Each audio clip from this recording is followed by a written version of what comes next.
ఇక ఇప్పుడు క్యాన్సర్ అంటే ఏమిటి అంటే మన శరీరంలో మనకు తెలియకుండానే కణాల యొక్క విభజన జరుగుతూ ఉంటుంది. కణాల విభజన ప్రక్రియలో ఎలాంటి కంట్రోల్ లేకుండా అంటే నియంత్రణ లేకుండా కణాల యొక్క విభజన జరుగుతూ ఉన్నప్పుడు ఒక కణితి ఏర్పడుతుంది.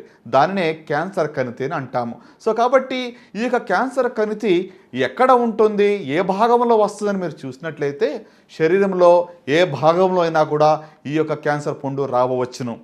మీ యొక్క తల వెంట్రుకలు తర్వాత గోర్లు ఈ రెండు తప్ప మరి ఏ భాగంలో అయినా కూడా ఈ యొక్క జబ్బు రావచ్చును. సో కాబట్టి సర్వసాధారణంగా కనబడేటువంటి క్యాన్సర్లు ఏవి అని మనం చూసినట్లయితే పురుషుల్లో ప్రత్యేకంగా మనం చూసినట్లయితే ఓరల్ క్యాన్సర్స్ అంటే నోటి క్యాన్సర్లు పురుషుల్లో అధికంగా కనబడుతూ ఉన్నాయి.